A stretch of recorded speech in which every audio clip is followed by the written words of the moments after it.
Ultrabooks are awesome, in case you didn't know. I'm Linus, and welcome to the show. An Ultrabook is Intel's classification for high-end notebooks that you will appreciate. Okay, that fell apart.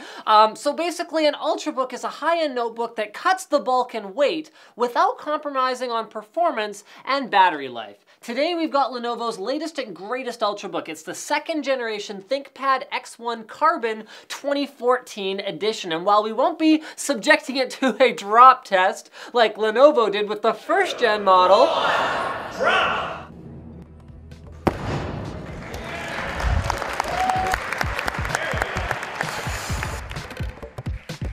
Now that is engineering.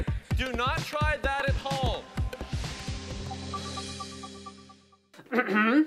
We will be taking a very close look at this new model and telling you guys what we think of their second iteration.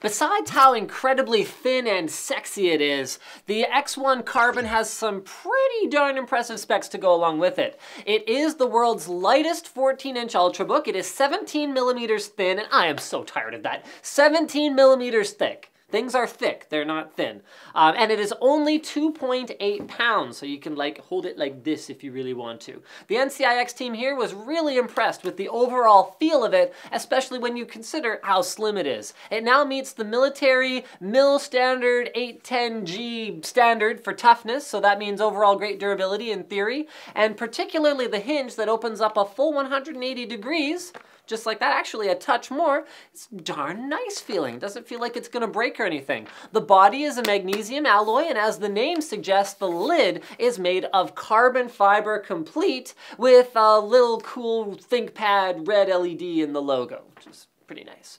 Wheels has been using it for about a week now, throwing it into his bag without a case, and not a single scratch on it yet, so durability looks pretty darn good. We'll start with the outside. It has a matte, smooth plastic finish on it with a single exhaust fan on the bottom, re-engineered for this year's model and patented by Lenovo.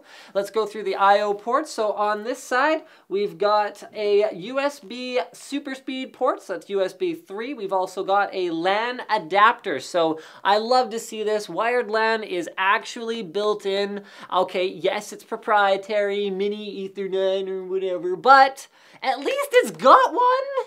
So yeah, kudos to Lenovo for that one. Over on the other side, we've got the power input as well as HDMI, full-size HDMI, mini display port, and another super speed USB 3 port, as well as a headphone and microphone combo jack. The one thing that I wouldn't have minded seeing in the back, is that a SIM slot? Cool, back has a SIM slot. The one thing that I wouldn't have minded seeing is another USB 3 port. I find that 2 is not quite enough unless you want to carry around a hub with you, but this is a deficiency that pretty much every Ultrabook out there has. So, oh yeah, there's one other thing. So there's a little ThinkPad stopper here, and that is for, or rubber stopper, that is for their One-Link Pro dock. So that gives you another 2 USB 3 ports, 2 USB 2 ports, gigabit Ethernet, full-size DisplayPort, dual-link DVI, and a pass-through charge port. So if you are in one place and you need to plug in a bunch of stuff, at least you're covered there.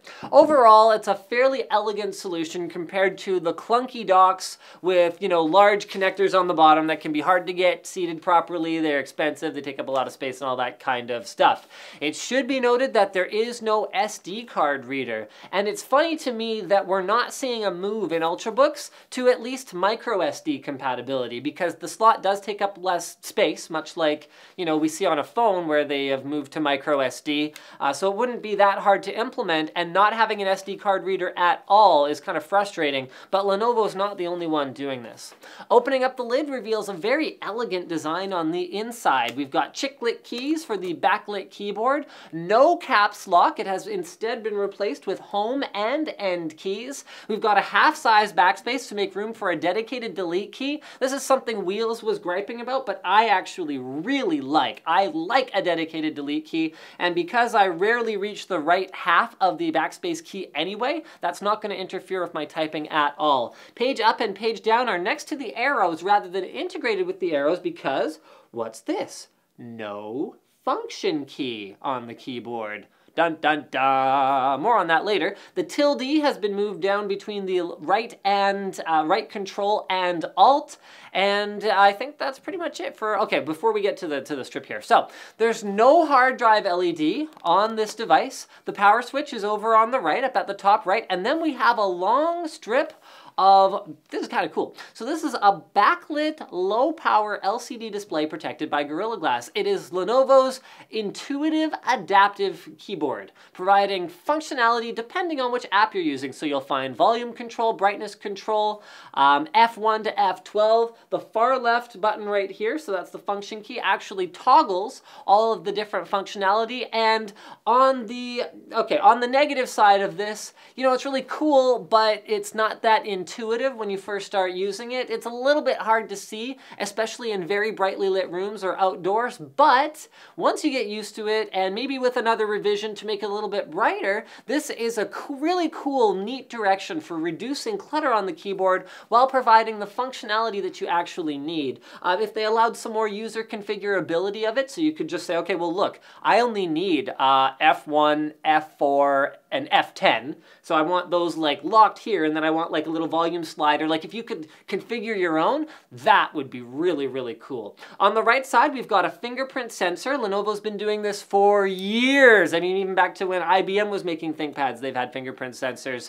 It's a very business-oriented sort of, you know, feature, so it's not unexpected to have that. The red dot, speaking of which, so the mouse nipple and trackpad are still there. They're both there, but they've had a makeover. So there are no more physical dedicated buttons anywhere. The whole touchpad is a clicky button. It has a matte, soft touch finish that I actually kind of like, but Wheels apparently doesn't like that much. I find that a smooth plastic finish, while it doesn't, you know, it doesn't really look as sexy, and I find that if your fingers are a little bit sweaty, it can stick more, whereas soft touch, it'll glide very smoothly over. It's not quite up to par with some of the matte glass touchpads that I've felt in the past, but I think this is a good in-between. The red dot also doesn't really have any buttons for your thumbs or anything like that. Instead, you press on the red bars that are on the top of the trackpad, and based on the position, it will left or right click. It does take some getting used to, because there's no like tactile button shape that you can feel for, but the bumps in the middle help you feel the separation between the left and right buttons on the touchpad. The webcam is not just used for selfies or teleconferencing, although it's pretty rare to see someone taking a selfie with a laptop. Here I am at the Grand Canyon, look at it behind me. Click, I don't know, whatever. Anyway, or teleconference, but you could use you could do that with the included dual array microphones next to the camera. Lenovo has also included gesture control and voice, as well as like a powered by Nuance's Dragon Assist dictation solution, so you can do emails, documents, search the web, control playlists, turn the computer on and off, all that kind of cool stuff. And the 3.0 version of the software is conversational like Siri, where you can ask follow-up questions based on your searches.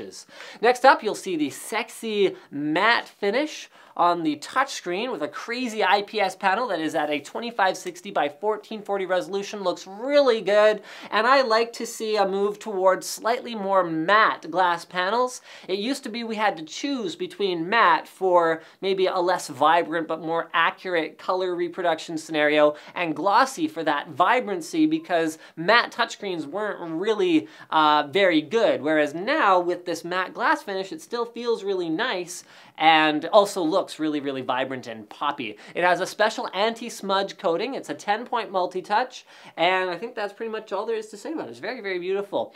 Really, I mean, when you're using Windows 8 on a laptop, or even Windows 7, I find the touchscreen does enhance the experience, and not because I necessarily use the modern UI a whole heck of a lot at all, ever, on my laptop, but even within the regular, you know, traditional desktop UI, I find myself scrolling web pages with it and stuff like that. Now, keep in mind that Lenovo laptops come in a variety of configurations. NCIX stocks the most common ones, but you can customize them on Lenovo's website, and we'll kind of provide you with the range here. Now, this one comes with an i5 that boosts up to 2.6 gigahertz, but you can get all the way up to an i7 that boosts to 3.3. All come with Intel 4400 series graphics with anywhere from 48 gigs of DDR3 memory, 128 to 512 gigs of SSD storage, and 45.2 watt-hour batteries. So that's around 8.6 hours of real real usage. We actually got it to more like 9 hours when using it for scripting and web browsing and sort of light stuff like that. It is also interesting to note that they've implemented a rapid charge for gaining 80% charge in less than an hour. We tried this and got about 7 hours out of a 50-minute charge. Very cool. Something that's been present on phones for a while, but, you know, we were kind of waiting for on laptops. That's fantastic. This one also has Intel dual-band AC, so it's a 2x2 MIMO arrangement and includes Bluetooth 4.0. That pretty much does it for our showcase and mini review of the ThinkPad Carbon X1. Thank you for watching, guys. Comment below and tell us what ultrabook design is your favorite. And as always, don't forget to subscribe to NCIX Tech Tips for more videos like this from ncix.com.